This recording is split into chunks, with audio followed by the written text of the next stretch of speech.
Jai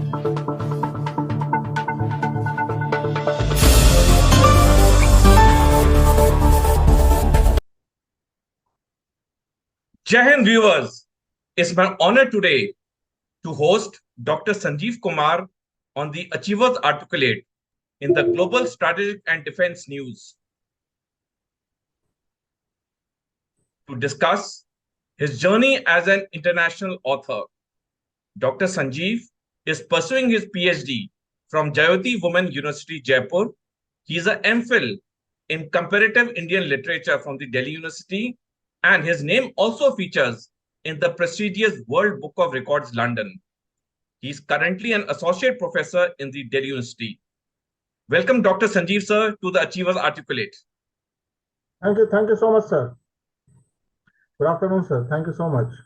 So my first question to you is that can you describe your journey as a young boy to being an international author?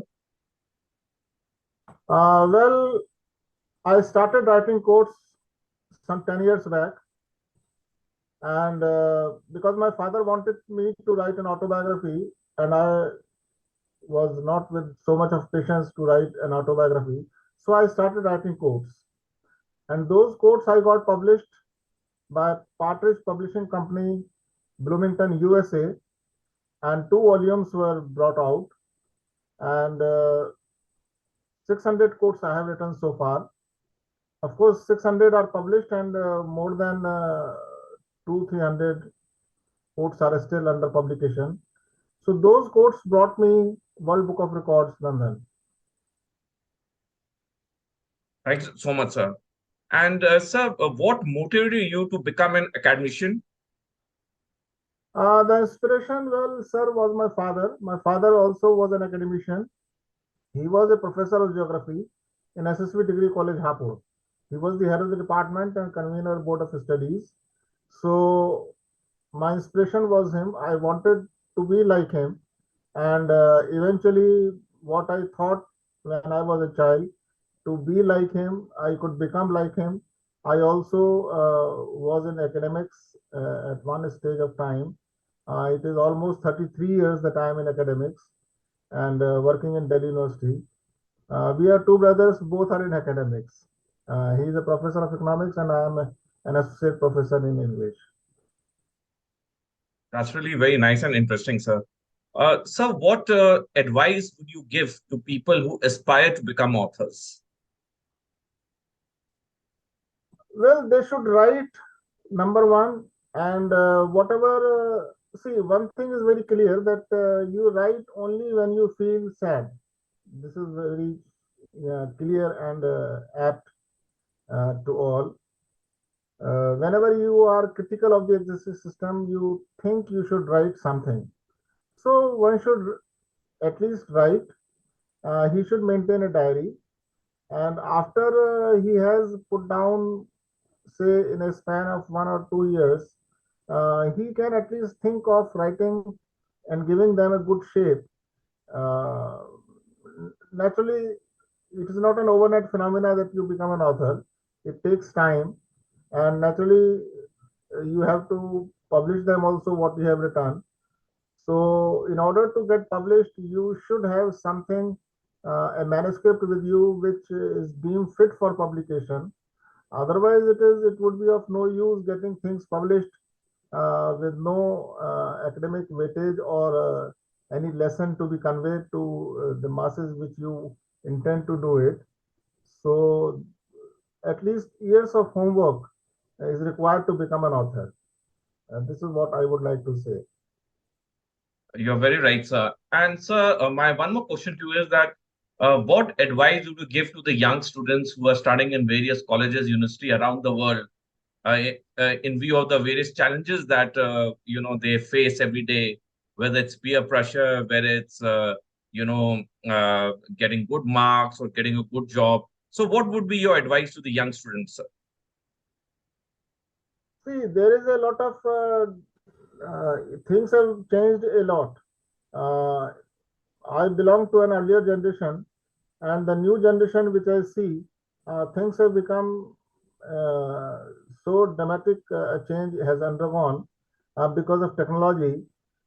So now things are available in a click of a mouse, be it the books, be it the critical material, be it the YouTube lectures. Things were beyond our imagination when we were at this stage.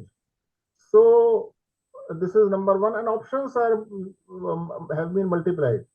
There was a time when the option was either to become an engineer or to become a doctor, or if at all the boy was or a girl was very brilliant, to become an IAS or bank probation officers.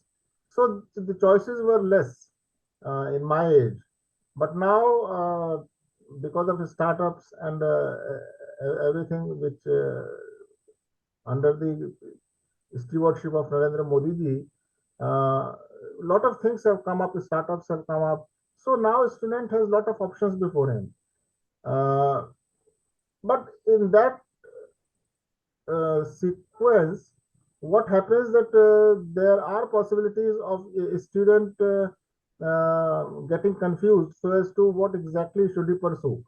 I mean, I can see my students doing 2 or 3 things at the same time, doing graduation also, doing professional course also, not one, some 2, 3 professional courses. One is in fashion designing. See, doing a graduate in commerce, doing a professional course in fashion technology, then doing some course on computer applications also. So this should not be there. My advice would be at least be clear what you want to become, and then you pursue your studies properly in a unique direction. Otherwise, things will not lead you anywhere. I mean, getting into diverse kind of attractions and leading you to nowhere, that also will not work in the long run. So one has to be quite concentrated in his objective. And then if at all he wants to become an engineer, he should study only engineering. If he wants to be a CA, he should concentrate only on his commerce subjects. Not that he wants to have 2 or 3 things in his hand. If one goes wrong, the second will work. The second goes wrong, the third will work. This should not be the way the student of today is. Well, sir, absolutely. I totally agree with you that one should be very clear in this career line and not try to sail in too many boats. Sir, thank you very much for coming on the Global Study in Defense News. It was great to have you on our show. And I'm sure that the viewers, especially the younger generation and the inspiring authors, would have gained a lot from the pearls of wisdom that you've given us. Thank you once again so much, sir. The pleasure is exclusively mine, sir, and thank you for very much for giving me an opportunity to interact with you onto this platform. I heartily thank you, and thank you so much, sir. Good day. Thank you, sir.